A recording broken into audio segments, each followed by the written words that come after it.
자, 오늘 주제 구속사적 관점을 해석한 한민족 상고사 두 번째 시간을 갖도록 하겠습니다.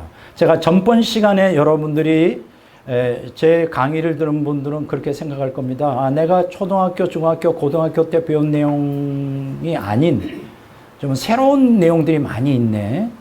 사실 오늘 제가 여러분들에게 첫 시간에 한 것도 아주 단편적인 일부분에 불과한 거예요. 이제 앞으로 내년 말까지 디테일한 내용까지 들어가면 아마 경악을 금치 못할 겁니다. 그러면 내가 중고등학교 때 뭘 배운 거야? 이렇게 생각할 수 있는데 1차적으로 지금 환단고기가 지금 5개의 종류의 책으로 되어 있다고 그랬잖아요. 아까 제가 설명한 대로 신라의 안암로가 편집한 삼성기 전상편, 그리고 신라의 원동중이 편집한 삼성기 전하편, 고려의 이함이 편집한 단군세기, 고려말 범정이 편집한 북부여기, 조선 초기 이맥이 편집한 태백일사, 이렇게 5개로 되어 있는데, 그러면 여기서 한 가지 질문이 있을 거예요. 아까 제가 말씀드리기를 이제 고려시대부터 사대주의, 중화 사대주의가 가득 찼고, 조선시대는 완전히 503년간 중국의 명나라와 청나라의 속국이 되어 왕들이 우리 한민족 상고사에 대한 책들을 일반 대중들이 갖고 있는 걸 두려워했다. 이것이 대중들에게 보편적으로 알려지면 중국의 명나라와 청나라에서 너희들 이거 뭐야? 그래가지고 왕의 자리가 위태롭다. 그래서 그 왕들이 다 수고해서 갖고 있는 사람들은 죽이겠다고 협박을 해서 다 해서 없애거나 규장각이 있었다. 자, 그런데 그럼 환단고기에 기록된 5권은 도대체 정체가 뭐냐?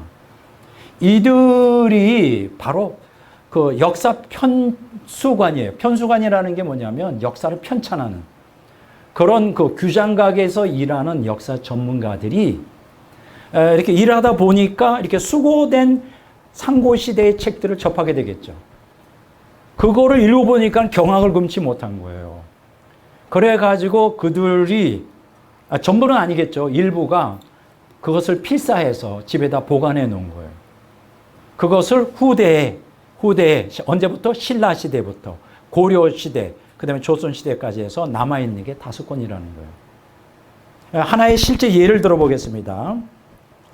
태백일사를 기록한 이맥이라는 사람이 연산군 시대에 이제 관직에 있던 사람이 너무나 강직해요. 그래서 연산군의 미움을 사서 이제 충북 괴산에 유배당합니다. 그리고 이제 다시 풀려나 벼슬길에 복귀하는데 그가 단군세기를 쓴 행촌 이함의 그 고손자예요. 그러니까 이 5권은 다 그 친척끼리 연결이 되는 거예요. 그래가지고 연산군이 이제 몰락하고 중종 반정이 일어나잖아요. 중종이 즉위하자 유배지에서 풀려나서 찬수관으로 재등용합니다. 좀 아까 얘기했죠. 찬수관이라는 게 뭐냐면 말 그대로 역사 편찬위원인 거예요. 그래서 이렇게 공부하다 보니까 이 규장각, 이 비장도소들을 읽고 깜짝 놀라는 겁니다. 우리 한민족에게 이렇게 상고시대에 이런 역사가 있었어? 해가지고, 이제 그때만 해도 그런 그 한민족 상고사에 대한 책을 갖고 있으면 사형을 당하는 건데, 이 사람들은 특권이 있죠. 왜냐하면 이렇게 백성들로부터 모은 것들을 지네들은 읽을 수가 있단 말이에요. 그래가지고 많은 상고시대의 책들이 있지만 그 중에 이제 이맥이라는 사람이 편수관으로 일하면서 태백일사를 자기가 필사해서 집안에다 숨겨놓은 거예요. 그걸 후대에 또 후대에서 오늘날까지 기적적으로, 저는 이걸 하나님의 절대 주권에 속한다 이렇게 생각합니다. 그래서 지금까지 남아있는 거예요. 아까도 제가 잠깐 설명을 했지만 중국의 그 시대에 한민족 상고사를 말살하려고 많은 시도가 있었고요. 뭐 전쟁, 또 화재가 나서 뭐 이런 때 많이 없어졌고, 또 일제시대 때 아까 얘기했죠. 1910년에 일제강점기가 시작되면서 제일 먼저 일제가 한 게 뭐냐. 한민족 상고사에 대한 책들 다 수거했습니다. 자그마치 20만 권이나 된다. 근데 거기 이야기를 들어보면 3년, 4년 안에 다 수거하려고 그랬었는데 10년이 지나도 수고를 못하는 거예요. 그 얘기 뭐냐? 우리 한민족은 이 상고시대의 우리 조상들의 민족을 귀중하게 여기고 숨겨놓고 목숨을 걸고 그렇게 했다. 그래서 지금 이제 환단고기는 5권만 있는데 그 외에도 많은 책들이 있는데 다 없어져 버렸어요. 그게 정말 너무 통탄스럽고 안타깝다. 그럼에도 불구하고 하나님의 절대 주권적 섭리 가운데 이 5권이 지금 남겨져 있어서 우리가 이렇게 지금 여기 환단고기라는 책 있죠. 이런 것으로 하나의 책으로 묶여져서 저 같은 이름이 없는 조직신학자가 이것을 구속사적으로 해석할 수 있다는 게 얼마나 다행스럽고 큰 복이냐. 요 정도만 가지고도, 이 5권만 가지고도 충분히 환국 배달국 고조선 시대의 신앙과 그 시대상을 충분히 이해하는데 부족함이 없다. 이렇게 말씀을 드리는 거예요. 이해가 되죠? 그리고 또 한 가지, 오늘 제 첫 번째 강의를 들으면서 여러분들이 뭐를 생각하게 되었느냐 하면, 내가 중고등학교 때 배웠던 거하고는 너무나 다른 내용이 많다. 그렇죠? 왜 그렇게 그러면, 여기서 한 가지 질문은 그러면 대한민국의 국정교과서라는 거. 우리가 중고등학교 때 우리가 배웠던 그 내용들의 실체를 잠깐 말씀드리겠어요. 제가 아까 말씀드렸죠. 1910년에 시작되면서 한일 합병이 되면서 일본이 제일 먼저 한 게 역사 말살이죠. 조선사 편수회를 만들어냅니다. 조선사 편수회. 이제 요거는 한민족 역사를 자기네들의 입맛에 맞게 황국 신민으로서 이렇게 자기네들보다 열등한 민족으로서 이렇게 만들기 위해서 역사를 왜곡하기 위해서 만들어 놓은 것이죠. 여기에는 어떤 사람들이 이제 관여했느냐? 일본의 역사학자들이 대거 여기에 참여합니다. 그 일본 학자 중에 자세한 내용은 제가 여기서 안 하지만 우리 삼국유사에 보면 그 고매후손이라고 하는 그 전설적인 그 단군 신화가 있잖아요. 그곳으로 일본에서 박사학위를 받은 역사학자가 있어요. 예, 그런 사람들도 여기에 주도를 하고, 그리고 남선경영이라고, 이게 무슨 얘기냐면, 일본 서기에 보면 고대 시대에 일본이 한때 가야와 신라와 이 남쪽 지방을 점령해가지고 통치한 적이 있었다라고 하는 거짓이죠, 그게. 남선경영설이라고 하는 그것을 가지고 또 박사학위 받은 사람이 여기에 참여하고. 그러니까 뭐예요? 조선사 편수회를 주도하는 일본 역사학자들이 다 이 가짜 역사를 만들어내는데 주도했던 일본 역사학자들이다. 그리고 또 여기서 한 가지 주목해야 될 것은 그 밑에서 일하는 하수인 역할을 했던 조선 역사학자들이 있습니다. 이 사람들이 누구냐 하면 그 대표적인 게 이병도라고 하는 사람이에요. 뭐 이병도만은 아닌데 이 사람이 제일 대표적인 사람이에요. 이병도라고 하는 사람인데 이 사람이 일본에, 그때는 그래도 엘리트들이 다 어디 갔습니까? 일본 제국대학. 그렇죠? 일본에 가서 공부 잘하는 사람들은 일본에 가서 이제 유학생을 하잖아요. 이병도라는 사람이 일본 제국대학의 역사학과를 들어갑니다.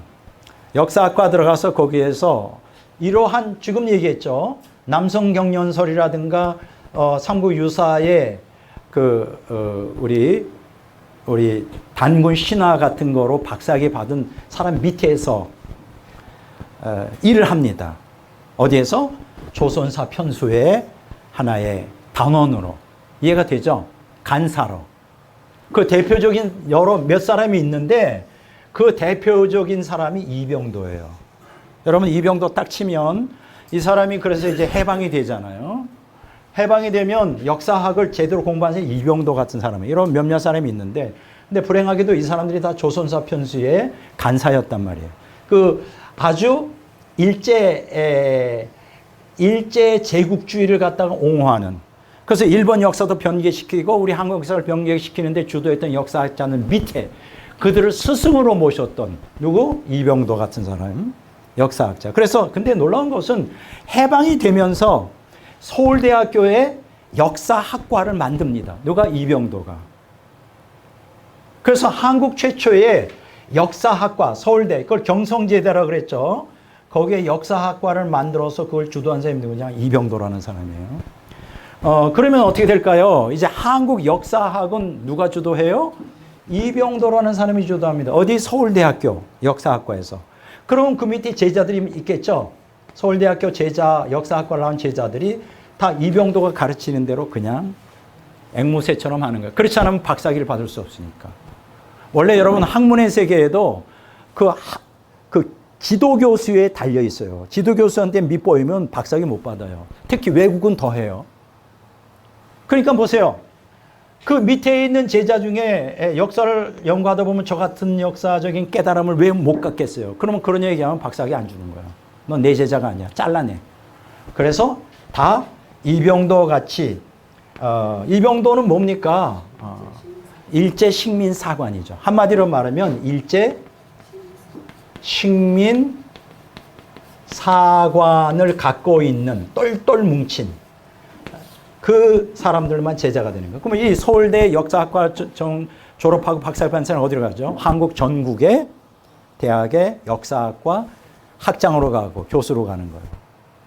이 사람들이 오늘날까지 기득권자로 있는 거예요. 이걸 우리는 뭐라고 말하냐? 강단사학자다. 이렇게 말합니다. 뭐라고요? 강단사학자.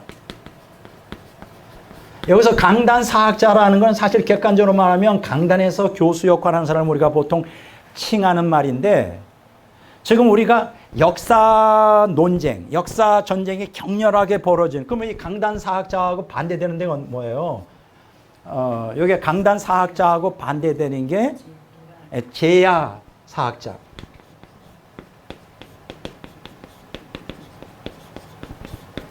자, 이 제야사학자의 백그라운드 누구냐? 아까 제가 설명한 대로 1910년에 조선사 편수회가 이루어지고 나라가 잃어버리잖아요. 국가를 상실한 다음에 어떤 운동이 일어나느냐? 과거에는 그 엘리트들이에요, 이 사람들. 원래 유교 사상을 가르치고 유교관에 투철했던 다 양반 집안에 있던 사람이 이제 독립운동을 하죠. 자, 독립운동을 하는데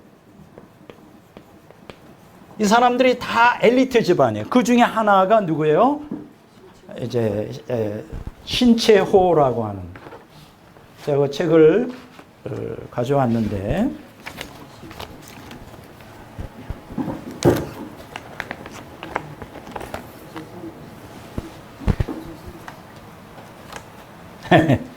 여기 이제 신채호, 단재 신채호, 이 사람이 쓴 책입니다. 조선상고사. 이게 굉장히 두꺼워요. 제가 이거 읽어봤는데 충격을 먹었습니다. 천재예요, 천재. 역사학이. 그 많은 그래서 이 사람들 뭐라고 말하냐? 민족사학자라 그래요.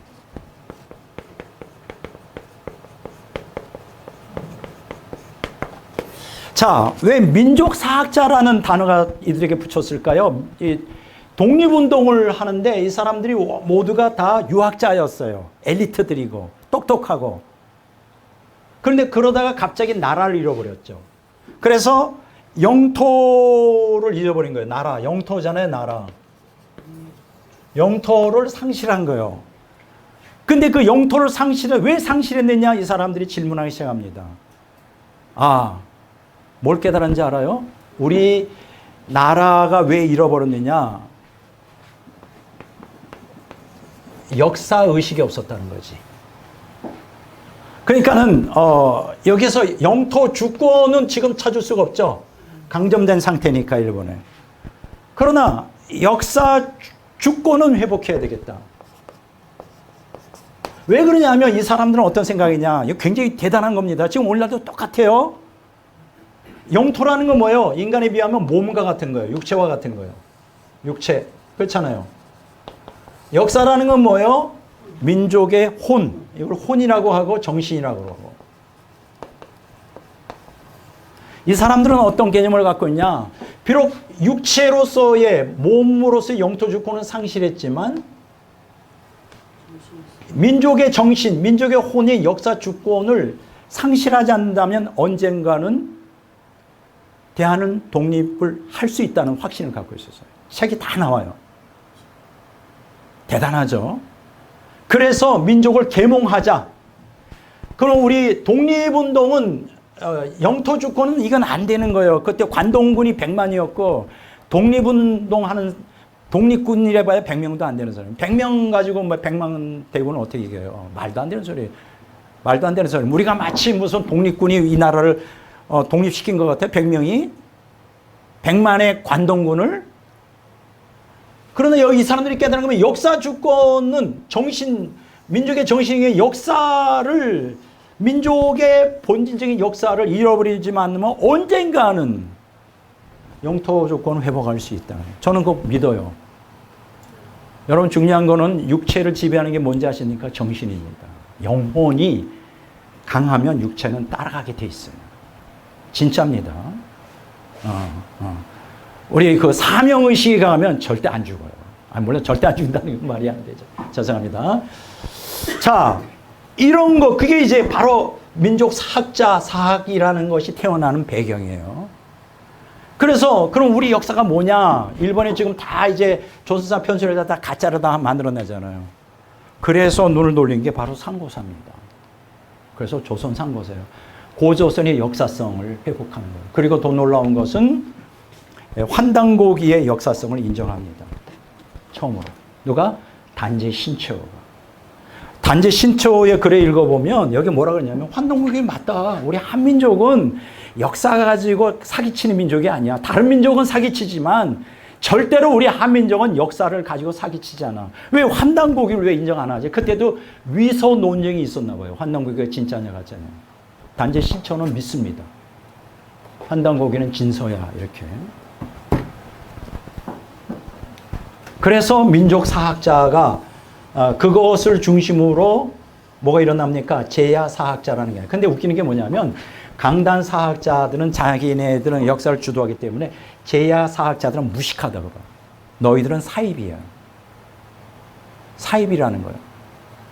왜 그러면 강단 사학자와 제야 사학자 갈등이 있을까요? 간단해요. 강단 사학자의 근원은 이병도고 이분도 일제 식민사관을 근거로, 그러니까 지금 오늘 국정교과서 모두가 다 누가 쓴 거다? 이병도를 중심으로 한 그 제자와 일제 식민사관의 강단 사학자가 다 써버린 거예요. 그러니까 엉터리지. 그 얘기는 뭐냐? 영토는 주권을 회복했지만 여전히 우리는 역사 주권을 회복하지 못한 상태예요. 제가 만약 대통령이라면 저는 상고사를 다시 회복할 것입니다. 진짜요. 1년에 100억을 들여서라도. 왜냐하면 그게 제일 중요해요. 지금 대한민국의 상황이 뭔지 알아요? 역사의식이 없어. 매일 뭐 일제강점기까지 친일파냐 뭐 반일파냐, 그게 뭐 그렇게 중요해. 그게 본질이 아니거든. 친일 반일, 물론 그거 가지고 제가 할 말이 많지만 아주 본질은 우리가 도대체 누구냐, 이런 개념이 없어요. 매일 그 부차적인 거 가지고 하는데, 저희가 만약에 대통령이면 저는 한민족 상고사를 회복하는데 목숨을 걸 거예요. 왜냐? 우리가 도대체 누구냐? 응? 우리는 한민족은 하나님을 믿었던 민족이래요. 성경에 계시된. 그래가지고 강단사학자와 제야사학자의 갈등은 간단해요. 강단사학자들은 일제 식민사관을 따르고 이병도고, 그게 중고등학교 국정교과서 대학교까지.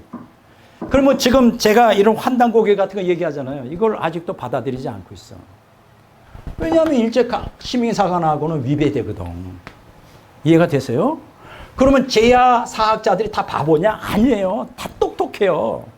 근데 놀라운 것은 이 제야 사학자들이 점점 늘고 있다는 거예요. 호응을 받고 있다는 거예요. 지금 대한민국의 문제가 뭔지 알아요? 뭐 경제가 어렵다. 그거 문제 아니에요. 굶어 죽지 않으면 돼요. 지금 문제가 뭐냐면 영혼이 병들었어요. 민족의식이 없어. 우리 한민족의 정체성이 뭔지를 배워본 적이 없잖아요.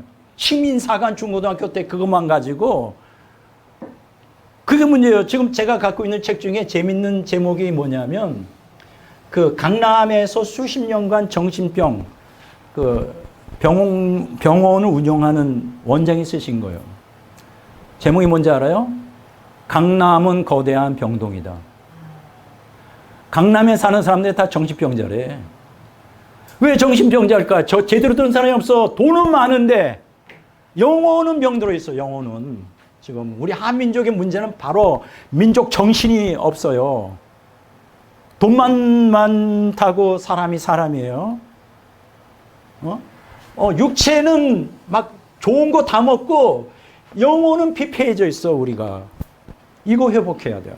그래서 내년에 제가 책을 출판할 이유는 민족 정신을 회복해야 된다. 우리의 정체성은 하나님 안에만 있다.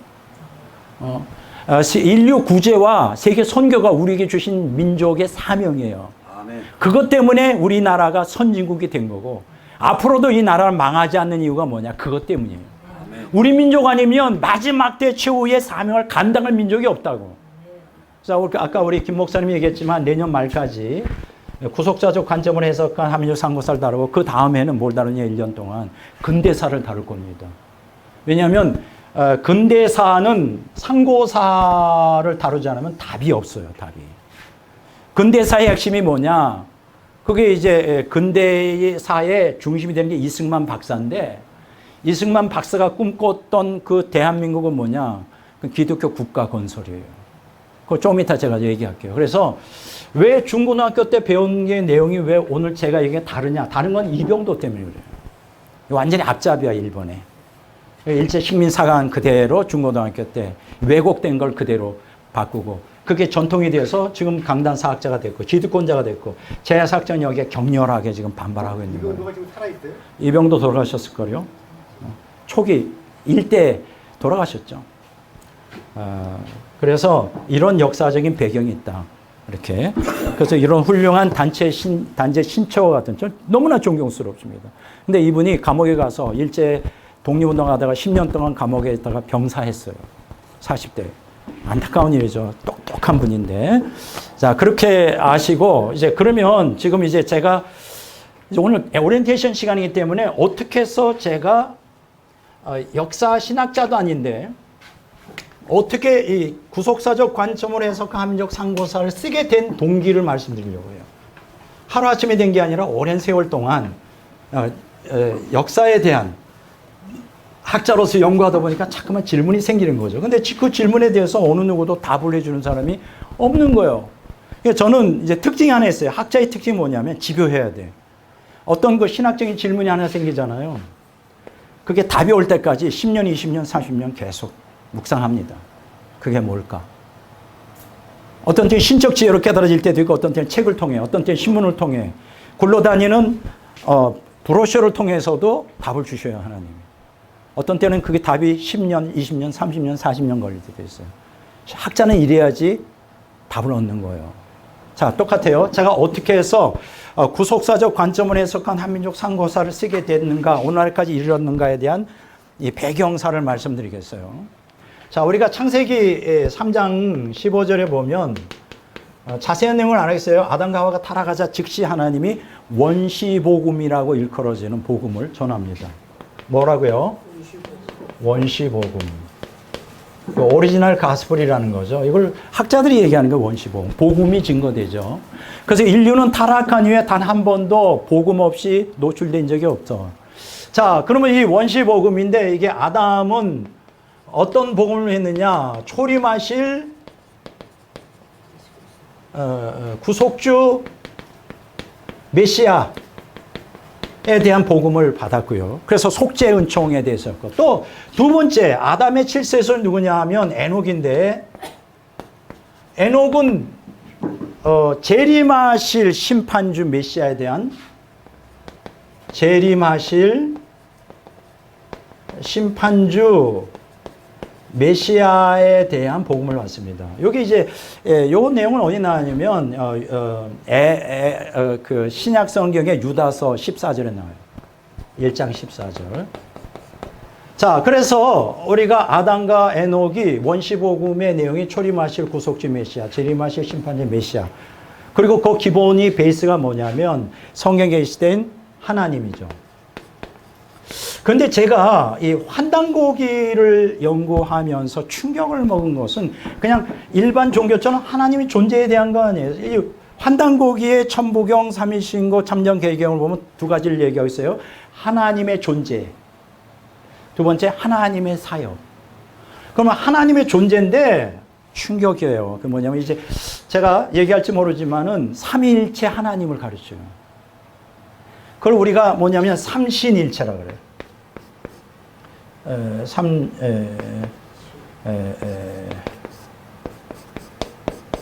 여기 신신자죠. 이렇게 삼신일체. 저는 우리 기독교에서는 삼위라고 하잖아요.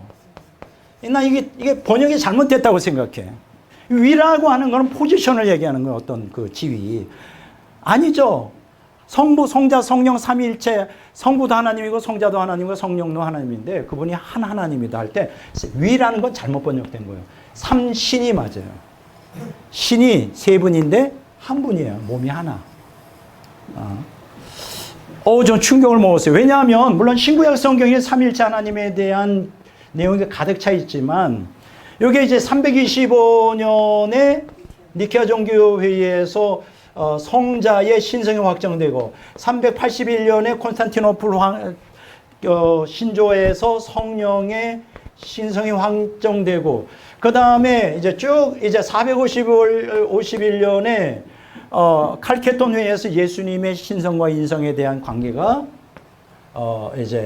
관계가 신성 인성에 대한 관계가 정립이 되고 그 다음에 이제 쭉 보면 이제 500년까지 올라가죠. 그래서 여기 이제 아우구스티누스에 의해서 삼일체는 확정되잖아요. 그러니까 오랜 세월 동안 성경이 이미 신구약이 있지만 삼일체 하나님에 대한 게 오랜 신학적 논쟁을 통해 인간에게 받아들여질 수 있는 이성적으로 설명이 됐단 말이에요. 근데 충격적인 것은 천부경 삼일신고에 보니까 삼일체 하나님에 대해서 설명하고 있는 거예요. 나 여기서 충격 먹었어요. 자, 이거는 좀 여러분들이 좀 이렇게 좀 보셨으면 좋겠는데 삼위일체 하나님에 대하여 성경에 많이 나와요. 아니요. 우리 천부경의 삼일신고에 보면 나오는데 잠깐 한번 제가 좀 볼게요. 이 책에 나와요. 이런 거 보면 굉장히 충격 먹습니다. 충격 먹어요. 자, 제가 삼신일체 상제에 대해서 이맥이 쓴 태백일사 거기 나와요. 제가 삼신오제본기라고 하는 부분에서 자, 한문을 다 한글로 다 토를 달았어요. 그러니까 한문을 하나도 몰라도 읽는데 전혀 친정이 없어.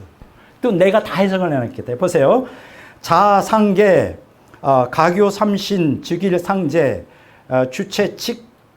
주체칙위일신, 비각유신야, 작용, 직, 삼신야 이렇게 되어 있거든요. 이게 번역하면 뭐냐면 천국에 삼신이 계시니 오직 한 분이신 상제시라 주체는 일신이요 이지이나 각각 신이 따로 계심이 아니니 아니나 작용은 삼신이시라. 어때요? 이게 삼일체 하나님에 대한 가장 정확한 해석이에요. 이게 태백일사에 있다니까. 원래 삼신이 계신데 오직 한 분 상제라는 거예요. 그런데 이거에 대해 설명해 주체는 일신이나 본질은 일신이지만 각각 작용이 다르다는 거예요. 이거보다 더 정확히 삼일체 하나님에 대해서 교리를 설명해 줄 수 있는 것이 있나? 없어요. 아무도. 제가 이런 설명을 그 충격 안 먹을 수 있습니까? 제가 신학자인데. 그래서 원시복음에 대해서 이제 제가 어쨌든 원시복음이 있구나. 자, 그러면 원시복음은 어떻게 돼요? 여러분들이 그 창세기 11장에 보면 바벨탑 사건이 나오잖아요. 우리가 상적을 한 대로 바벨탑으로 인해 노아 홍수 위에 바벨탑으로 인해 이제 인류가 전 세계로 흩어지죠. 그거 우리가 보통 알고 있는 상식으로 4대 문명 있잖아요. 무슨 문명 아세요? 메소포타미아 문명, 나일강 문명, 또 황하 문명, 또 인더스 문명 이렇게 4개로 나뉘잖아. 근데 그것도 고쳐야 돼요. 황하 문명보다 1000년 앞선 홍산 문명이 있어요. 황하 문명 빼고 홍산 문화 혹은 요하 문명으로 해야 돼요. 홍산 문화가 요하 문명. 그러니까 왜냐면 1000년 앞서요. 황하 문명보다. 4대 문명 중에 거기에 홍산 문화 혹은 요하 문명이 동이족이 환국을 세울 때부터 거기서 시작됩니다. 공부하다 보니까 이게 다 드러나는 거예요. 어쨌든 이제 4대 문명을 통해서 인류 역사 초기에 원시 복음이 증거가 되는 거예요. 그래서 모든 고대의 문명, 그러니까 아주 야만인이라고 하는 문명을 보면 그들은 다신론이 아니라 유일신, 그 메시아를 기다리고 있는 거예요. 선교사들이 가서. 이제 그런 얘기는 그만하고요. 자, 그래서 원시 복음이 있었다. 근데 저를 더 충격 먹은 거는 그렇다. 그래서 고대 상고시대 원시 복음이 증거됐는데 충격적인 것이 뭐냐 하면 그 욥에 대한 거예요. 욥. 여러분들이 욥기 1장에 보면 동방의 의인이라고 그러죠. 근데 욥이 어떤 시대 사람이냐면 아브라함과 동시대 사람이라는 거예요. 근데 여기서 말하는 동방의 의인인데 이 동방이 어딜까에 대한 것에 대해서 아무도 학자들이 답을 주지를 못하고 있어요. 그리고 여기서 더 중요한 게 있어요. 자, 이제 한번 좀 찾아보도록 하겠습니다. 욥기 23장 11절 12절. 자, 제가 아주 큰 성경을 안 가져오고 무거워서 한번 다 읽어보겠습니다. 욥기 23장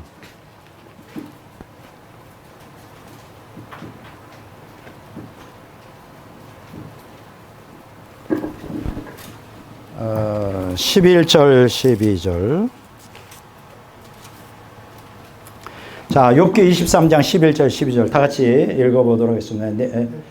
내 발이 그의 걸음을 바로 따랐으며 내가 그의 길을 지켜 치우치지 아니하였고 내가 그의 입술의 명령을 어기지 아니하고 정한 음식보다 그의 입의 말씀을 귀히 여겼더라. 누구 얘기예요? 욥이 얘기지. 욥이 이런 질문 해보지 않았어요? 욥이 어떻게 의인이고 이렇게 대단한 신앙을 갖고 있었을까? 아브라함 계열이 아니거든요.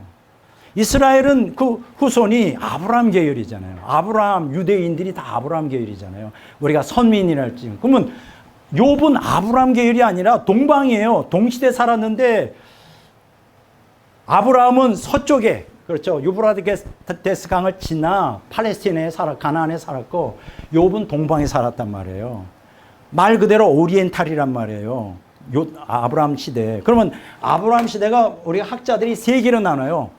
2100년도라든가 혹은 2000년도 혹은 1900년 이게 정확하게 날짜가 없어요. 뭐 어쨌든 관계없어요. 2100년에서 1900년 사이에 살던 아브라함, 이삭, 야곱이 살았는데 여기 보면 11절 12절에 보면 뭐라고 나오느냐면 하나님의 입의 말씀대로 귀하게 여기면서 살았던 게 쉽게 얘기하면 말씀 순종이죠. 그렇죠? 그럼 제가 원시복음을 뭐라 그랬어요? 초림하실 구속주에 대한 메시아, 에녹을 통해 재림하실 심판의 메시아. 그러면 하나님의 존재만 믿은 게 아니라 욥은 뭐가 있었다? 신앙생활하는데 경전이 있었다는 거죠. 말씀이 있었다고 그러잖아요. 뭐 계시를 매일 받았겠어요? 아니죠. 뭔가 기록된 말씀이 있었을 거 아니에요. 우리가 성경을 갖고 있듯이. 왜냐하면 그 말씀을 순종하여 살았다 그러니까. 그렇지 않겠어요? 계시 받아가지고 여러분들이 매일 오늘 하나님이 오르가라 도거나 그렇게 안 하잖아요. 우리는 말씀을 따라 살잖아. 성령께서 말씀을 통해 역사하시잖아요. 그래서 우리가 말씀을 통해 생명을 얻고 말씀을 통해 주님의 뜻을 알고 말씀을 통해 순종하는 그런 삶을 살잖아요. 여기서 퀘스천은 뭐냐? 어떻게 욥이 말씀을 순종했을까? 그때 우리가 갖고 있는 성경이 없는데 그렇잖아요. 질문을 한 거예요. 답을 알게 됐지. 무슨 답을 알게 됐느냐? 이 환단고기를 연구하면서 보니까 환국과 배달국 고조선이요 중원 땅을 전체를 다 장악하고 있었다고요. 여러분 아십니까? 중원 땅 하면 카자흐스탄, 키르기스탄, 스탄으로 다른 나라들 있죠? 아프가니스탄 이게 카자흐스탄에 보면 여러분 그거 아십니까? 거기에 동전이 발행이 됐는데 몇 년 전에 그게 단군 할아버지예요. 카자흐스탄 영혼 속에도 단군 할아버지가 자기네들이 조상이라고 하는 걸 알고 있는 거예요. 고조선 그 영역이었다는 거지. 고조선의 영역을 보니까 중원 땅 전체가 다 고조선의 영역이. 아 여기서 깨달으니 그러면 고조선이 언제 시작됐어요? 서기 단기 2333년. 아 그러니까 보여. 욥이 언제 살았어요? 2100년이 1900년 살았으니까 고조선 시대. 그러니까 결론 뭐예요? 욥이 고조선 백성이었구나. 고조선밖에 없었어요, 중원 땅에. 고조선밖에 없었다고, 동방에. 그럼 당연히 고조선 백성이지. 그러면 욥이 고조선 때 뭐를 근거로 경전이 있었을 거 아니에요? 그게 바로 천부경, 삼일신고, 참정개경이라는 거예요. 그때는 제일 처음에 글자가 없었잖아요, 구전으로. 자세한 건 내가 얘기 안 하겠어요. 구전으로 됐는데 언제 글자가 생기냐? 녹도문이라는 게 생겨요. 녹도문. 근데 이게 무엇의 조상인지 알아요? 한자의 조상이에요. 이게 언제 발명이 되느냐? 배달국 시대. 황국 시대는 글자가 없었어요. 구전되었다고. 그 다음에 두 번째 글자가 또 있는데 이게 가림다 문자예요. 혹은 다른 데는 가림토라고도 해요. 이거는 언제 발명이 됐느냐? 고조선 시대에 발명됩니다. 자, 요거는 배달국, 요거는 고조선. 제가 충격을 먹은 게 뭔지 알아요? 이 가림다가 한글의 조상이에요. 나중에 여기 대해서도 자세히 공부하겠지만 세종대왕님이 글자 자체를 발명한 게 아니에요. 그러면 세종대왕이 발명했다는 건 뭐냐? 두 가지 발명한 거예요. 하나는 모음과 자음을 구분했어요. 기본 가림다 문자를. 두 번째로는 발음을 발명했어요. 왜냐면 가림다가 어떻게 읽는지를 모르거든. 그러나 가림다의 기본은 뭐냐? 한글하고 똑같아. 기억, 니은, 디귿은.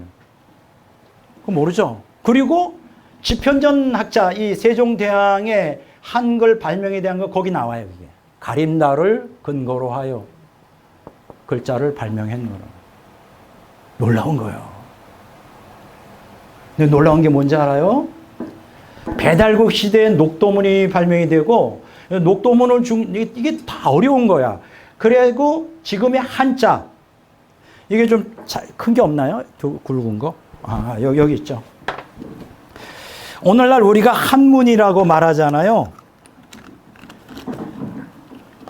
한문이라고 말하는 것의 원조가 뭐냐 하면, 죄송합니다.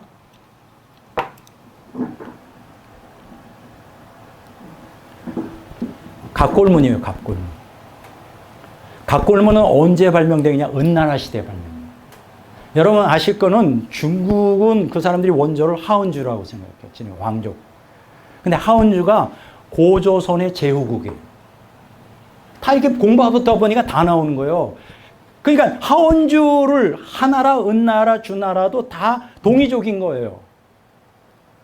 제후국들이라고. 고조선이 그만큼 그때 강대한 거예요. 은나라 시대에 갑골문이 발명. 그러니까 은나라 시대에 갑골문이 발명됐으니까 한자도 조상이 누구다? 동이족, 한민족이 만들어낸 거고, 한글, 가림다도 고조선 때 했으니까 이것도 우리나라. 그러니까 뭐예요? 한글, 한자와 한글은 누가 발명했다? 동이족, 한민족이 발명한 거예요. 이렇게 생각 안 돼요? 여러분, 북경이라 그럴 때, 북경. 한글로 쓸게요. 제가 한문을 잘 못 쓰니까. 우리 이게 한문이다 그러면 그냥 북경 두 글자로 끝나잖아요. 중국 사람이 이걸 어떻게 발음할까? 베이직이라 그래요. 좀 다른 이상하지 않아요? 글자 하나의 의미 나야지 왜 그들은 베이직이라 그럴까? 발음이 안 되는 거예요. 그러니까 중국 사람에게 한자가 외국어인 거예요. 중국 사람이 발명한 게 아니에요. 여러분 이런 얘기 들어봤어요? 이모당이라고 하는. 굉장히 중국의 석학이죠. 그때 초기 교육부 장관이 있었어요. 이분이 이제 농담사나 이모당한테 이런 얘기를 해요. 당신 조상들, 중국 사람들이 정말 이 한문이라는 어려운 문자를 발명해가지고 내가 그거 배우느라고 개고생했노라고. 이모당이 뭐라 그러는지 알아요? 정생을 하면서. 그 한자, 우리 조상이, 한족인 우리 조상이 발명한 거 아니야. 너희들 동이족, 너희 민족의 조상이 발명한 거야. 진짜거든요. 그래서 여러분 한자도 배워야 돼요. 왜냐하면 한자는 뜻 글자고요. 한글은 소리 글자인데 이게 두 개가 합쳐질 때만 온전한 그 의미를 가질 수 있고, 제가 또 연구해 보니까 천부경은 한자와 한글을 모르면 해석이 안 돼요. 같이 결합이 돼 있어. 너무 오묘한 거예요. 그래서 지금 이제 이렇게 지금 얘기가 나오는데, 그래가지고 욥에 대해서 이제 질문을 하게 됐죠. 세 번째 원시복음에 대해서 제일 먼저 도대체 이게 어떻게 나오냐. 두 번째 욥은 경전이 있었는데 그 경전이 어디냐. 그 세 번째로 제가 질문을 하게 된 게 뭐냐면, 연구하다 보니까 뭐를 이제 접하게 됐느냐면 이런 책들을 혹시 보셨어요? 고대 한자 속에 감추어진 창세기 이야기. 여러분들 지금 가지고 있는 한자는 간체들이 많아요. 근데 이거를 이제 자세한 거는 이제 우리가 역사를 공부하면서 하겠지만, 그 후대에 이 한자의 의미를 제대로 해석한 설해 문자라는 걸 이제 중국 학자가 만들었네요. 그 한자의 원래 의미가 뭐냐. 그래서 그거를 따져봤더니 충격적인 결과가 나왔어요. 그 옛날 고대 한자에는 창세기 나오는 창조와 타락과 유혹과 홍수에 대한 모든 게 다 거기 기록되어 있는 거예요. 한자가 그것이 초창기에 만든, 이게 바로 그 책이에요. 그래서 또 질문을 갖게 되는 거예요. 세 번째로 한자의 기원에 대해서.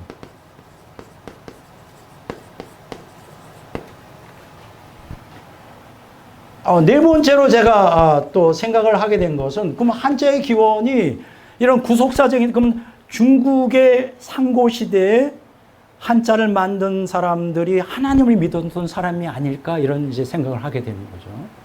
그리고 또 한 가지는 19세기 말 20세기 초에 한국에, 조선에 이제 서양 선교사들이 많이 들어오잖아요.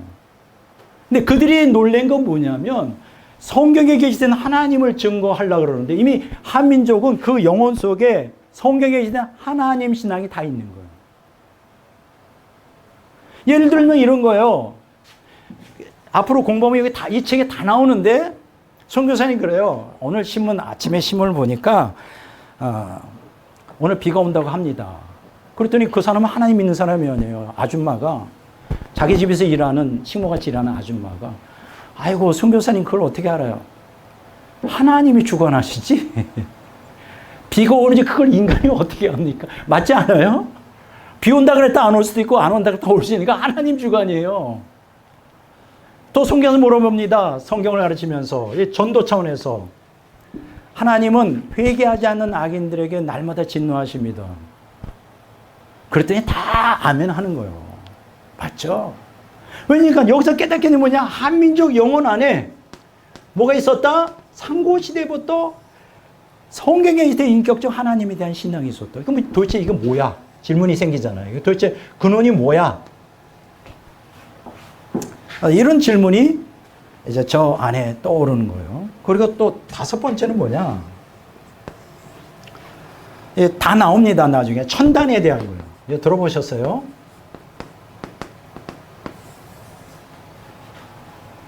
천단이라는 건 하늘천에다가 얼터라는 거예요. 하나님께 제사를 드리는 단이라는 거예요. 여러분 지금 북경이 지금 중국의 수도잖아요. 거기에 옛날에 왕들이 살던 곳을 뭐라 그러죠? 자금성이라고 그러죠. 그게 명나라 시대에 만들어졌어요. 엄청 크죠. 근데 이거 아십니까? 자금성 바로 옆에 천단을 만들었어요. 자세한 건 저는 제가 예루살렘을 한번 1930살 초반에 성지순례를 한번 한 적이 있어요. 지금 꼭 한 곳에 더 가보고 싶은 데가 있어요. 어딘지 알아요? 중국 베이징의 천단이에요. 천단.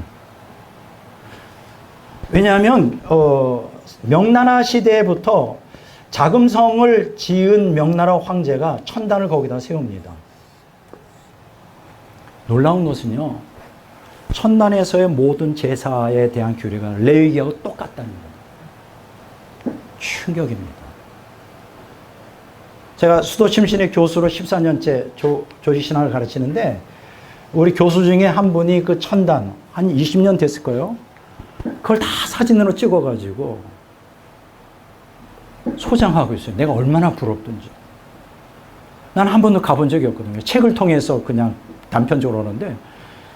근데 요새는 찍어도 안 나온대. 중국 정부에서 그걸 다 차단해놨대. 그냥 보기만 하라고. 아, 안타깝더라고요. 천단은 꼭 가봐야 되는데. 천단은 레역에 나오는 내용하고 똑같아요. 근데 그 천단의 모형이 어디 있느냐? 바로 홍산문화. 우리 환국이 세워졌던 그곳에서 하나님을 제사했던 그 방식 그대로 카피한 거예요. 그리고 놀라운 것은 천단에서 제사 드릴 때 황제가 그거를 그 기도문이에요. 충문이라 그러는데 시편에 나오는 내용하고 똑같아요. 성경적 하나님이죠. 예, 그런 데서 놀랬고요. 여섯 번째로 이제 제가 놀란 게 있어요. 요거는 이제 거의 근접한 내용인데 바로 이 책이에요. 이석근이라고 하는 목사님. 지금 이제 이분이 미국 장신대 교수도 하고 꽤 좀 유명해요.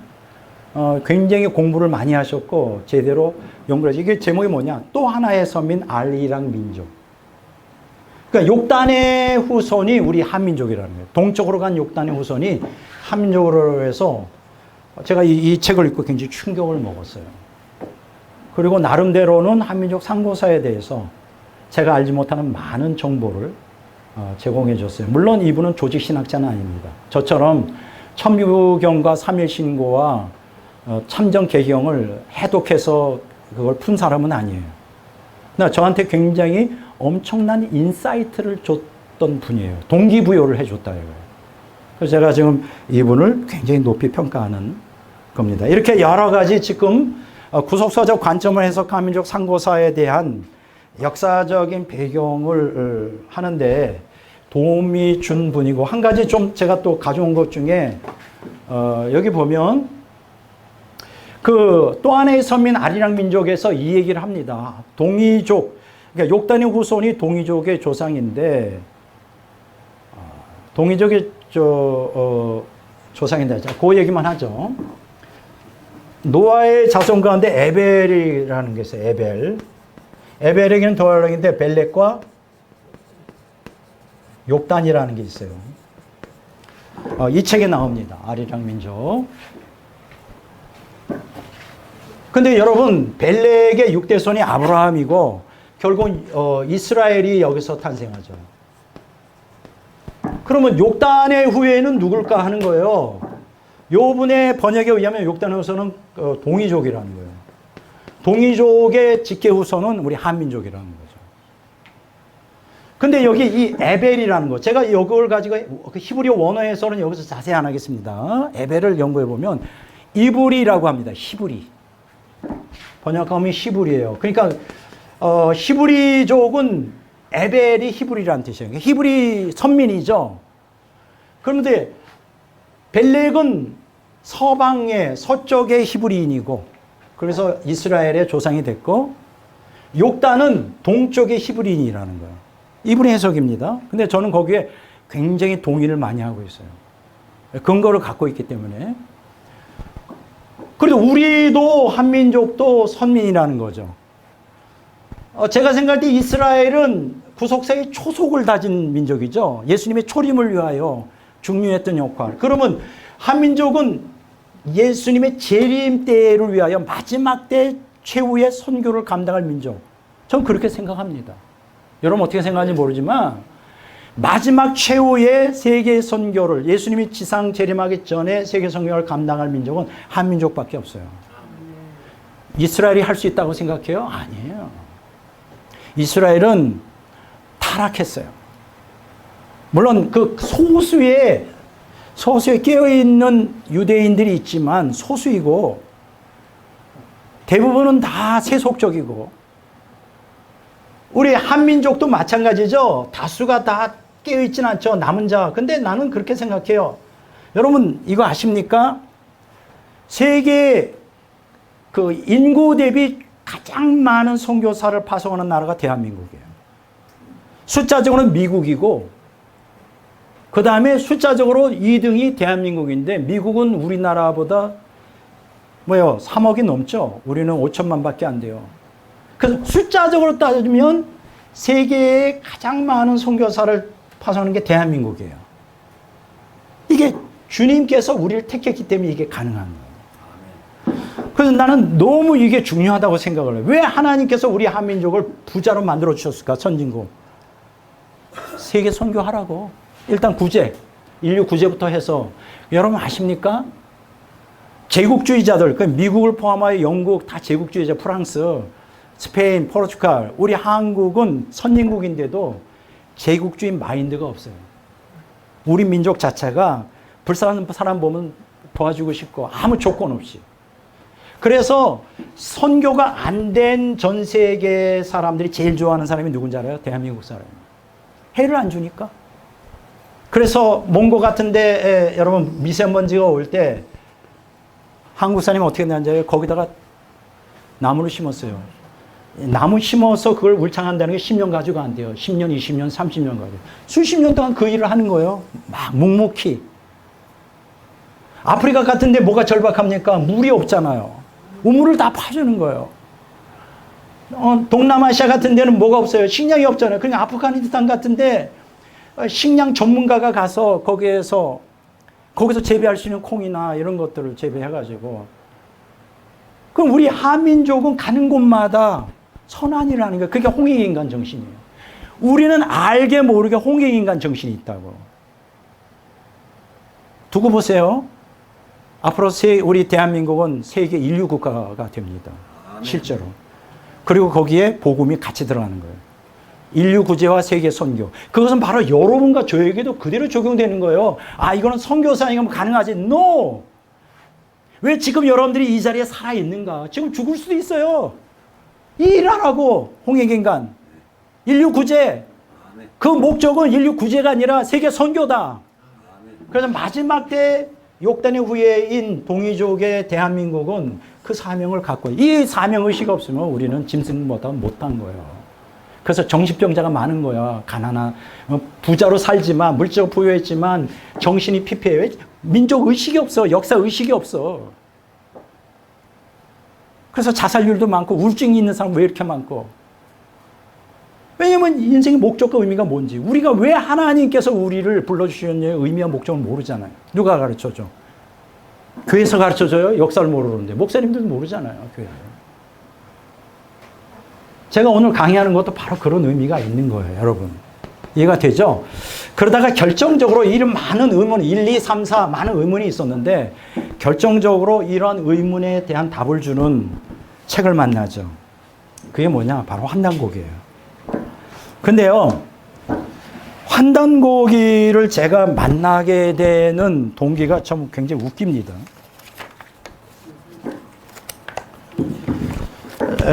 제가 이제 죄송합니다. 웃겨요, 웃겨. 제가 동주천에 사는데 뭐 자주 다니지도 않아. 십몇 년 사는데 어디가 어딘지 잘 모르는 사람인데, 그러니까 가판대가 이렇게 책을 꽂아 놓은 데가 있어요. 책을 누가 주로 많이 꽂아 놓냐면 여호와의 증인들이 아시죠? 무료로 가져가라고. 근데 이런 책들을 막 꼽아 놓은 데가 있더라고요. 이거.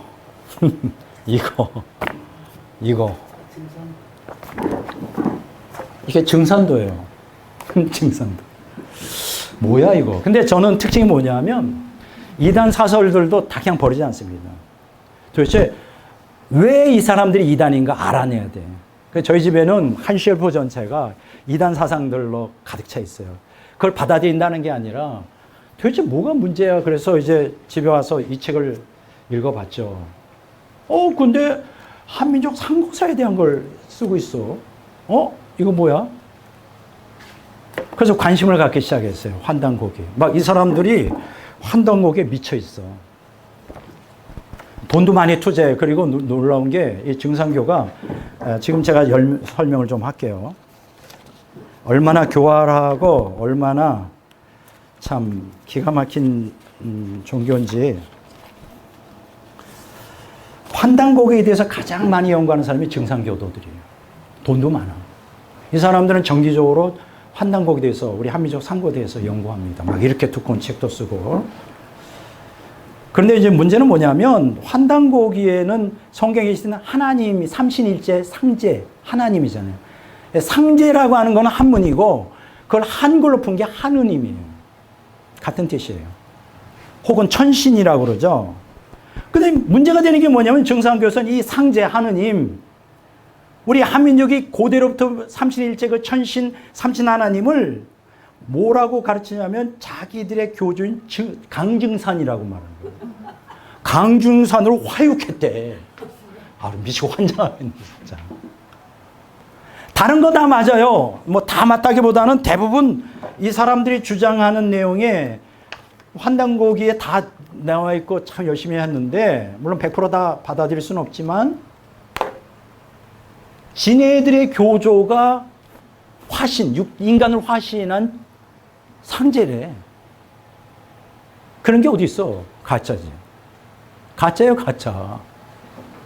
지금도 그렇게 우기고 있어요. 그리고 이 강증산 상제님인데, 이 사람이 38에 죽잖아요. 그 부인이 고판네인데, 고판네. 태모 고수부로 여자 하나님이 또 등극했어.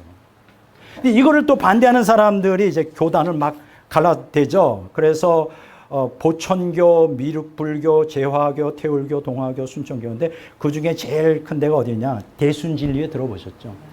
이게 여자 하나님은 안 믿겠다. 강증산까지는 하나님을 믿는데 이 짓을 하고 있는 거예요. 그래서 여러분 그 환단고기에 대해 관심 갖고 공부하다 보면 이 증상교가 자꾸만 떠요. 이런 데 미혹되면 안 되죠. 증상교하고는 아무 관계가 없어요. 그 우리 환단고기에서 가르치는 하나님이. 근데 어쨌든 저는 우연찮게 증상교가 배포한 이런 브로셔를 통해 환단고기를 만나게 됩니다. 그래서 제가 연구를 하기 시작했죠. 그리고 작년 3월부터 본격적으로 연구한 결과 충격을 먹었어요. 다 연구해 보니까 성경에 계시던 하나님이 똑같이 나오더라고요. 아주 충격을 먹었어요. 제가 예를 하나 들어볼게요.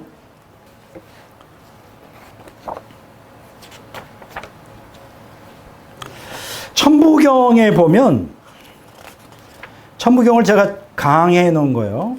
상경, 중경, 하경으로 되는데 86자인데, 상경이 뭐래요? 삼신일체 하나님의 존재 방식에 대해서 설명하고 있습니다. 중경에는 삼신일체 하나님의 창조 원리에 대해서 설명하고 있어요. 창조 어떻게 했나. 하경에는 삼신일체 하나님의 구원 섭리에 대해서 가르치고 있어요. 근데 제가 전문가잖아요.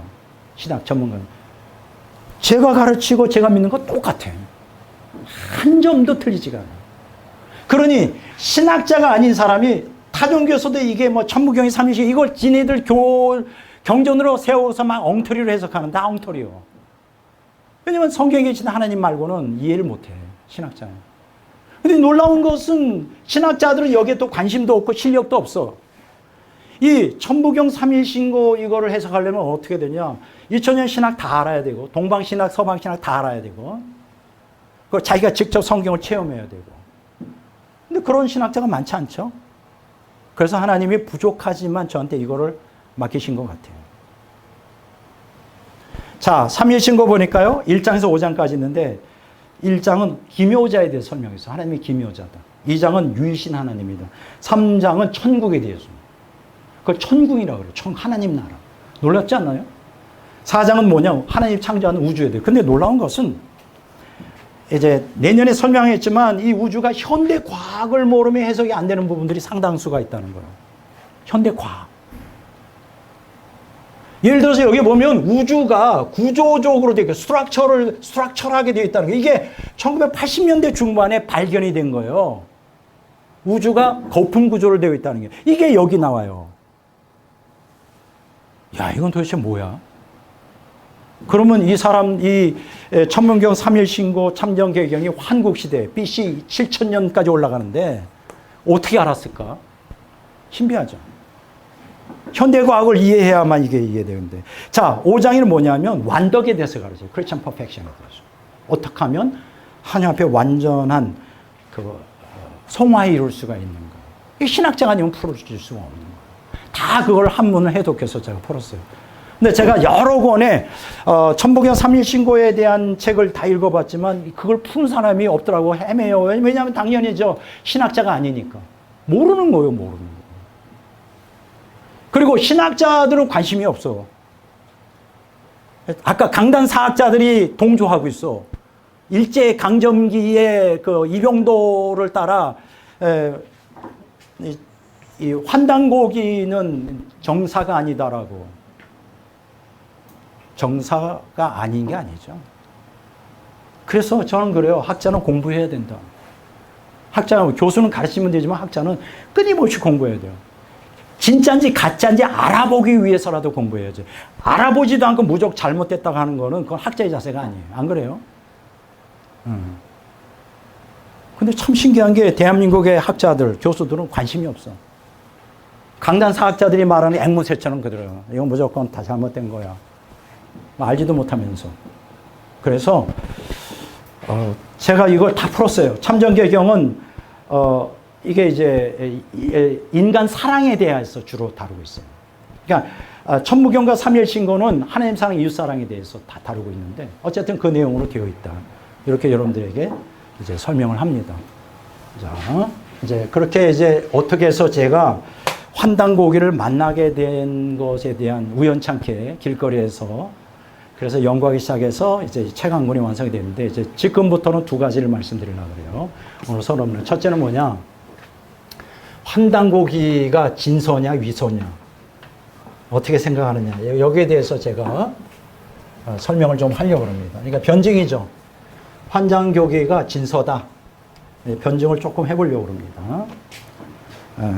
첫째, 둘째, 셋째, 넷째 쭉 한번 다뤄보도록 이렇게 할게요. 자, 구속사적 관점으로 해석한 한민족 상고사. 이게 제목이잖아요. 그러니까 한민족 상고사는 구속사적으로 해석해야 해석이 된다. 구속사가 뭐예요? 인간 구원에 대한 것이죠.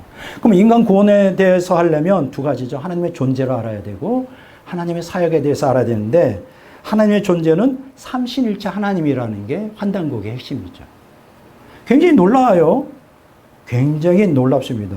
근데 이게 환단고기에 기록된 삼신일체 하나님에 대한 신앙이 환국, 배달국 거쳐 고조선에 이르면 북부역까지 미쳤는데 후대로 내려올수록 그 3대 성조가 있죠. 환국의 성조는 뭐예요? 환인이죠. 그리고 배달국의 성조는 누구죠? 왕들. 환웅이죠. 그 다음에 고조선의 성조는 누구죠? 단군이죠. 근데 세월이 흘러갈수록 처음에는 삼신일체 하나님을 잘 섬겼어요. 환국, 배달국, 고조선 초중반까지도. 후반으로 내려오면서 환인, 환웅, 단군을 삼신일체 하나님을 대체해버려. 우상숭배가 그때부터 발생한 거예요. 그래서 이 환인, 환웅, 단군을 섬기는 게 뭔지 알아요? 천도교죠, 천도교. 어디서 많이 들어보지 않았어요? 단군교라고도 해요. 그러니까 사이비 이단이 이런 데서 나오기 시작한 거예요. 처음에는 안 그랬다니까. 그러니까 그런 거를 여러분들이 이해하시면 돼요. 그래서 저는 이제 환인, 환웅, 환군 이게 상고 시대를 공부하면서 그래서 제 연구의 범위는 어디냐? 고대사가 아니에요. 상고사로 국한합니다. 상고사 하면 환국, 배달국, 고조선까지만 제 연구의 범위로 한다. 그럼 뒤로 가면 이제 변질이 되기 시작하기 때문에 그것까지 할 필요는 없죠.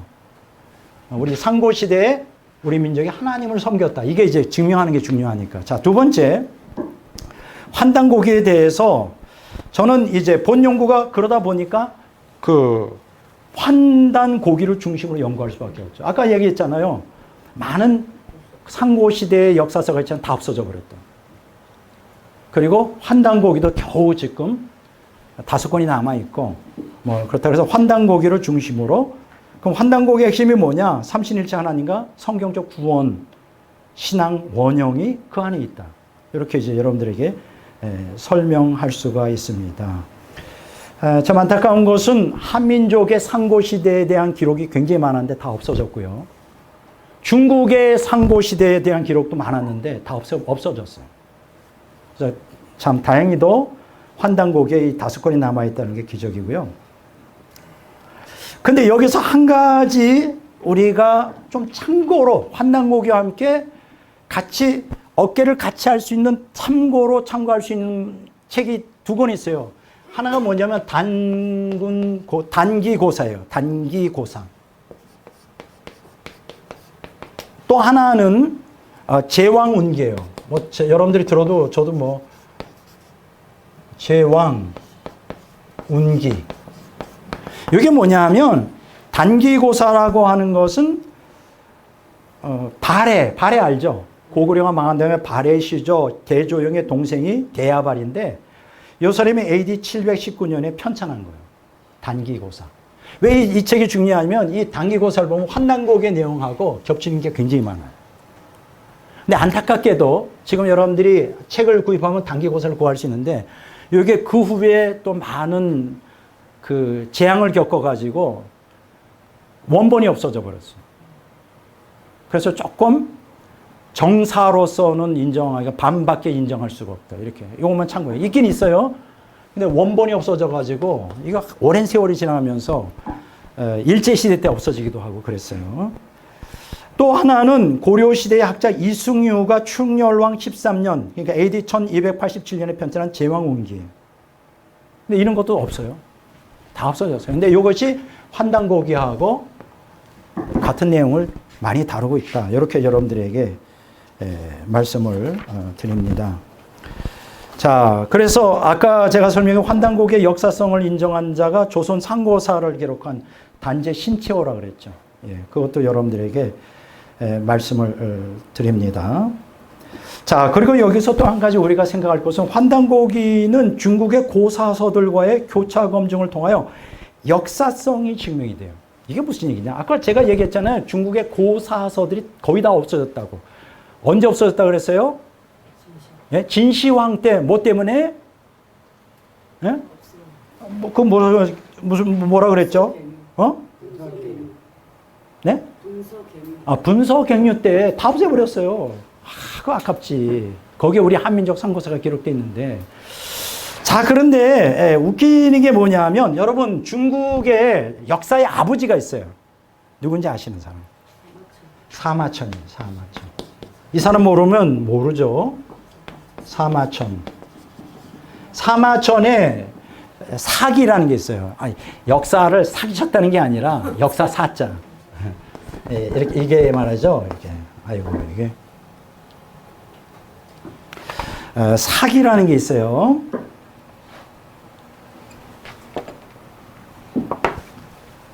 이렇게 이게 이제 사기인데 이게 굉장히 방대합니다. 그러니까 이 사마천이 엄청난 분량의 역사. 이게 지금 중국에서는 사마천의 역사의 아버지예요. 역사의 아버지고 이 사람의 사기를 근거로 해서 중국 역사를 주장합니다. 근데 웃기는 게 뭐냐면 이 사마천이 원래 아까 제가 얘기했잖아요. 중원 땅의 중국 역사는 누구의 역사였다? 동이족의 역사였다. 환국과 배달국과 고조선이 지배하던 것이 중국의 중원 땅이에요. 상고시대에. 그거를 뭐로 바꿨냐 하면 사마천이 한족, 화하족이라고 그러죠. 화하족. 화하족의 역사로 다 바꿉니다. 놀랍죠? 그래서 중국 역사는 사마천에 의해서 무슨 역사다? 조작된 역사다. 사기쳤죠. 완전히 사기친 거예요. 지금 15분 남았죠? 네, 빨리빨리 하고 끝날게요. 사마천이 사기쳤어요. 이거 우리나라에 전권이 번역이 되어 있습니다. 이만해요, 이만큼. 그것도 연구하는 사람이 있어. 사기쳤는데 문제는 뭐냐? 제가 아까 식사하면서 좀 얘기했는데 정사를 아무리 사기쳐가지고 왜곡해도 완전한 사기는 불가능하다. 그래서 사마천의 사기를 보면 그 안에 동의적 역사가 다 있어요. 거기에 환단고기의 내용을 변증해 줄 수 있는 내용이 그 안에 다 있어요. 그러니까 완벽한 사기는 힘들다. 이해가 되죠? 예를 들어서 그 재밌는 얘기인데 공자에 대해서. 예, 공자가 누구 것 같아요? 공자가 원래 네? 동이족이에요. 이 사람이 노나라 사람이거든요. 노나라에서 태어났어요. 근데 그 아버지는 어디에 살았냐면 송나라에 살았어요. 근데 송나라에 사는데 이 아버지가 누구냐면 왕족이요, 왕족. 어느 나라 왕족이냐? 은나라 시대 왕족이에요. 은나라를 건설한 나라 왕족인데 정치적으로 문제가 있어 송나라로 도망갔는데 거기에서 또 어디로 노나라 가서 공자가 여기서 태어난 거예요. 그래서 본인이 얘기합니다. 나는 우리의 근본 조상은 은나라다. 고백해요. 은나라가 뭐예요? 고조선이 제후국이죠. 동이족이에요. 공자도 동이족입니다. 이런 다 있어요, 역사에. 자, 사마천이 사기를 쳤지만 완전한 사기를 칠 수 없었다. 그리고 중국에는 25사라고 있어요. 25사. 이게 뭐냐면 각 왕조마다 하나씩 역사가 있어요. 근데 25사에 보면 후한의 반고가 쓴 한서, 송나라의 이제 그다음에 배송지가 내용을 보충한 삼국지, 후한서, 동이열전 이런 데 다 한민족의 상고 시대의 역사 기록이 돼 있어요. 그래서 사마천의 사기나 이런 25살 연구해 보면 거기에서 다 한민족 상고 시대의 동이족의 역사를 다 이해할 수 있어요. 아니 완전히 없애버린 게 아니다. 없앨 수가 없죠, 당연히. 이제 그런 걸 말씀을 돼요. 그래서 환단고기는 한민족 고유의 천신신앙을 근거로 신교, 그 하나님을 믿는 종교, 신교의 를 구체적으로 기록하고 있는데 삼신 하나님에 대한 신앙과 삼신 하나님의 가르침을 중심으로 하고 있다. 가르침은 천부경, 삼일신고, 그다음에 참정개경 이렇게 말할 수 있어요. 그러니까 이러한 신앙을 전통으로 천신신앙, 그래서 상제신앙, 하나님 신앙이 돼서 북부여는 이걸 신교를 대천교라고 그러고, 고구려는 경천교, 발해는 진종교, 신라는 승천교, 고려는 왕검교, 만주에는 주신교. 이게 다 시대로 내려오면서 이런 전통이 계속 유지되어 왔다. 천신신앙이. 이렇게 여러분들에게 이해할 수가 있죠. 그리고 환단고의 핵심이 뭘까요? 환국, 배달국, 고조선 시대 딱 두 가지예요. 홍익인간과 제세유화가 전부예요. 홍익인간은 뭐예요? 인류, 구제. 제세유화는 뭐예요? 세계 선교예요. 그리고 그 기본 바탕이 뭐나? 하나님 사랑. 그러니까 성경이 가르치는 건 뭐예요? 하나님 사랑과 이웃 사랑, 인간 사랑. 그게 똑같아요. 성경이 가르치는 거. 그게 우리 안에 피에 흐르고 있다고. 여러분 아십니까? 홍익인간과 제사의 이화. 여기 참 재밌는 게 있어요. 대한민국이라고 할 때 이 한자가 참 놀라운데 요거는 환하고 같아요. 제가 신의 없어 그냥 넘어가지만 밝고 큰 인간이라는. 그래서 환단고기 할 때 환은 하나님의 광명, 단은 땅의 광명, 하는 인간의 광명이에요. 그래서 한민족은 하나님의 광명이 인간의 광명을 통하여 땅의 광명이 되도록 구현할 사명을 띈 빛의 민족이다. 빛의 민족인 거예요. 빛을 발해야 돼. 예. 놀랍죠? 자, 근데 이 홍익인간과 제세유화가 대한민국 건국강령과 교육강령의 바탕이 있다. 나와요. 건국강령에 1919년에 임시정부에 우리는 홍익인간과 제세유화를 근본으로 한다. 나옵니다. 그리고 오늘날 교육강령 있죠? 홍익인간 사상이 기초로 되어 있어요. 잘 모르죠? 사람들이 그냥 넘어가니까. 자, 이렇게 놀라운 내용들이 있고요. 한 가지 재미있는 것은 환단고기의 역사성이 천문학을 통해 검증이 됩니다. 서울대 고천문학, 우리 한국 최고의 권위자가 있는데, 요 분이 이제 고조선의 역사성을 검증했어요. 고조선의 역사성을 검증하기 위해 아까 대야발의 단기고사하고 환단고기에 수록된 단군세기를 기준으로 해서 수송, 금성, 화성, 목성, 토성 다섯 행성에 이렇게 결집되는 것을 연구해 봤는데 정확하게 맞아떨어졌어요. 단 1년 차이가 있는 거예요. 천문학적으로 환단고기에 기록된 기록하고 몇 년 차이? 1년. 그 여러분들이 질문이 있어요. 왜 1년 차이가 날까? 여러분 아십니까? 한민족이 고조선이 몇 년에 설립됐다고요? 333년인데 요거는 세 가지 이론 중에 하나를 택한 거예요. 날짜가 달라요. 그런 측면에서 1년 차이라는 거는 확률로 따지면 0.00001%의 오류밖에 안 되는 거예요. 오류가 아니에요. 그 얘기는 뭐다? 환단고기의 정사다. 우주학적으로 이게 증명이 되는 거예요. 굉장히 놀라운 거예요. 서울대 교수가 그 얘기를 했어요. 그래서 환단고기를 너무 위설하고 하는 건 자기가 찬성하지 않는다. 그거 천문학적으로 증명이 된다.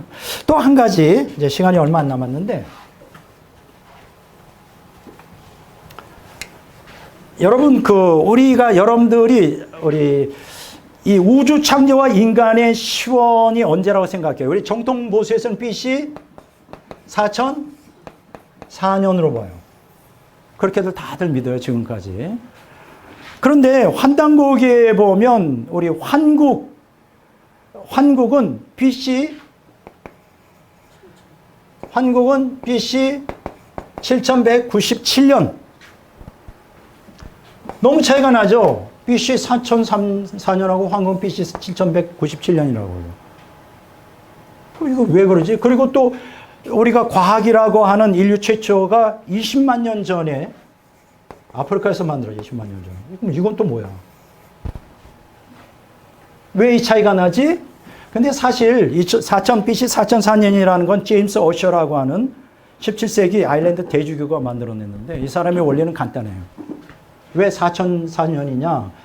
3000년은 구약으로 따지고 3000년은 이제 창조 때부터 솔로몬 때까지, 솔로몬 때부터 예수님까지 1000년으로 따지면 4000년이죠. 그러면 2000년이 남는 거예요. 왜 2000년에서 6000년으로 해야 될까? 예수님이 첫째 날부터 여섯째 날까지 창조하고 7일 날에 쉬었다 그러니까 거기에 맞춰서. 그러면 이 사람의 원리대로 하면 AD 2000년에 예수님이 지상재림해야 되는 거죠. 이게 다 틀린 거예요. 왜 그럴까? 이 사람은 성경을 역사책으로 본 거예요. 성경에는 창세기 4장, 5장, 6장에 보면 거기에 빠진 데가 많습니다. 그대로 다 기록해 놓은 게 아니에요. 하나의 예를 들어보면 그 빠진 내용들이 여기에 이제 쭉 나오는데 성경에는 그런 게 굉장히 많이 나옵니다. 창세기 11장 10절 10절에 이제 보면 누락된 이름이 누가 보면 3장에 나오는 게 있어요. 가이난이라고 하는 이름. 구약 성경에 다 이름이 기록되어 있는 게 아니에요. 구약 성경은 그 역사 연대기가 아니라 구속사를 위한 기록이에요. 많이 빠져 있어요. 마태복음 1장에도 먼저부터 맨 저기 14대 14, 그것도 그냥 대충 이렇게 한 거지, 거기 빠진 사람들은 많거든요. 그래서 이 4004년이라는 건 이건 허구다. 그러면 어떤 게 제일 많냐? 그런데 이게 웃기는 게 뭐냐 하면, 여기 또 아주 너무나 재밌는 게 있어요. 시간이 이제 5분밖에 안 남았는데, 진화론에 근거하면 어떻게 얘기를 하죠? 진화론에 근거하면 인간이 유인원에서, 그렇죠? 유인원에서 인간이 되었다는 거예요. 죄송합니다. 자, 요 얘기하면 너무 재밌어. 그래서 과학이라고 하는 건 너무 또 신뢰하면 안 돼요. 지질학에서 진화론에 의하면 유인원이 뭐예요? 유인원을 치면 원숭이, 오랑우탕, 침판치 뭐 이런 게 유인원이에요. 근데 인간이 되었는데 지금 오늘날 인간이죠 지금. 그 사이에 뭐가 있느냐? 현생인류가 있다는 거예요. 현생인류. 이 현생인류가 뭐냐? 쉽게 얘기하면 유인원에서 인간이 되는, 이걸 갖다가 뭐라 하냐? 호모사피언스라고 들어봤어요? 네. 호모는 뭐예요? 인간이라는 뜻이에요. 사피언스인데, 여러분들 이거 들어봤죠? 호모사피언스가 뭐 네안데르탈인, 북경원인 뭐 이런 거 들어봤을 거예요. 그러니까 요 호모사피언스는 현생인류인데, 현생인류라는 게 뭐냐면 그 침판치하고 오늘날 인간 중간 사이에 있다는 거예요. 이거 다 사기예요, 사기. 사기라고. 이 진화론에서만 실제로 이루어질 수 없는 거예요. 그 웃기는 게 뭔지 알아요? 이 현생 인류를 어디다 대는지 알아요? 구석기 시대라고 해서 구석기. 구석기. 그게 20만 년 전이네요. 30년, 20만 년 전. 그리고 신석기는 잘 들으세요. 이게 참 공부하다 보니까 너무 재밌더라고요. 자, 구석기, 신석기가 있잖아요. 구석기는 20만 년 전이에요. 그래서 이 사람들은 신석기는 언제냐? 잘 들으세요. BC 1만 년 전. 요거는 인간이에요, 인간. 실제 인간. 탄소 이거 측정하고 고고하고 해서 보니까 그러니까 지금으로부터 약 1만 2천 년 전에 인간, 인류가 시작되었다고 믿어요. 그걸 신석기라고 그러고 아까 뭐라 그랬어요? 현생 인류라고는 심판치에서 인간 중간에 있는 네안데르타인 무슨 타인 해가지고 그 구석기로 넣어버린 거예요. 20만 년 전부터 진화해온 것이다. 이게 사기라니까. 사기예요, 구석기. 이걸 갖다가 인간 역사에다 구석기, 그 다음에 신석기 이렇게 넣은 거예요. 사기요, 사기. 진짜 인류 역사는 언제 시작됐냐? BC 1만 년 전에 시작되는 게 거의가 아니라 다 그렇게 믿어요. 그러니까 제 의견도 마찬가지입니다. BC 4.4년이 아니고요. 아마 아담과 하와가 창조된 게 BC 한 1만 년 전이 될 것이다. 그게 정설이에요. 그러면 우리가 환국이 BC 7197년 시작됐으니까 얼추 보세요. 초창기죠. 인류 역사 초창기라고. 이게 더 맞는 거예요. 이 사람들이 사기치는 거야. 구석기하고 신석기를 갖다가 이렇게 해서 마치 인간하고 그 현생 인류가 이렇게 연결되는 것처럼. 그래서 속이는 거지. 제가 이것까지 밝혀냈잖아요. 무서워요. 그래서 이런 인류의 시원에 대한 것도 그렇게 문제가 되지 않는다.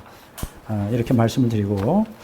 자, 이제 3분 남았어요. 이제 제가 드리고 싶은 얘기는 왜 이렇게 우리가 이런 공부를 해야 되느냐. 쉽지 않은 공부를 해야 되는 이유가 뭐냐. 아까 한민족 이게 홍익 인간과 제세화가 우리 한민족 환국 배달국 고조선의 국시였고요. 그것을 누가 이어받았다고요? 대한민국 임시정부가 이어받았고 교육령이 그걸 하고 있고. 그리고 여기서 중요한 것은 이제 고대에는 뭐 샤머니즘 불교 유기가 했지만 상고 시대에는 하나님 믿는 신앙 그리고 홍익 인간과 제세요하가 했으면서 그걸 누가 이어받았다고? 우리 1919년에 임시정부가 이어받았고 그것을 기초로 해서 대한민국이 세워졌다는 거예요. 그래서 이승만은 뭐를 지금 꿈꿨냐면 기독교 국가 건설을 꿉니다. 기독교 국가 건설.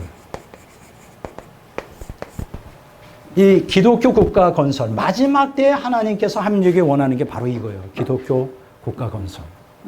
이승만을 통하여 그 꿈을 주셨고 오늘날 우리 대한민국이 지금 그 꿈을 이루어가고 있는 상태예요. 그래서 우리 대한민국이 아까 얘기한 대로 물질적으로는 풍요하여 너무 잘 사는데 영혼이 병들었어요. 좀비들 같은. 강남은 거대한 정신병동이다. 정신병 의사가 그렇게 많아요. 거기서 수십 년 의사는 정신병자들이 많아요. 왜 그럴까? 민족의 정체성이 뭔지를 알지 못해요. 마지막 때 우리에게 주신 하나님의 사명이 뭔지를 모르기 때문에 우리는 그걸 회복해야 돼요. 그래서 제가 내년에 힘들지만은 제가 책을 출판하려고 하는 이유가 이게 민족을 계몽하기 위해서입니다. 잘못된 역사, 그거는 중국과 일본이 그걸 원해요. 그리고 일제에 앞잡이 노릇하던 이병도 같은 그런 사람에 의한 오늘날 국사 교과서가 다 그렇게 변질된 거 하나님 기뻐하지 않죠. 우리가 누구인지를 알아야 돼요. 우리 민족의 정체성, 한민족의 정체성, 한국인의 정체성. 이것이 오늘 제가 강의하고자 하는 핵심이에요. 뭐냐? 마지막 때 성경에 계시는 하나님 있는 삼신일체 하나님의 신앙을 다시 중심으로 우리는 성경을 갖고 있잖아요. 원시복음 경전뿐만 아니라 이제 여러분들이 원시복음 경전을 공부해 보면 아주 충격을 먹을 거예요. 성경과 똑같아요.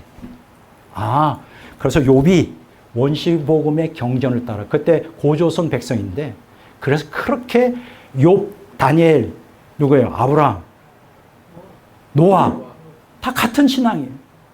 원시복음의 경전이 있었다. 그때. 뭐 그게 구전이든 기록이든 그 통해서 하나님 앞에 바르게 살 수 있는 성경만이 아니라 그 원시만 복음의 경전은 성경의 기초가 되죠. 이해가 되죠? 놀라운 것입니다. 자, 오늘 이제 여기까지 하고, 자, 여러분들, 제가 책이 잘 출판되게 기도를 열심히 매일 좀 해주세요. 정말입니다. 이게 영적 전쟁입니다. 그래서 아마 반수는 찬성할 것이고 반수는 반대할 거예요.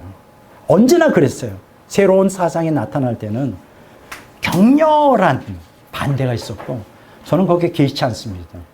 왜냐하면 저는 신학자로서의 자부심을 갖고 있어요. 틀리지 않았다는 걸 알고 있기 때문에 기도만 부탁을 드립니다. 기도하겠습니다.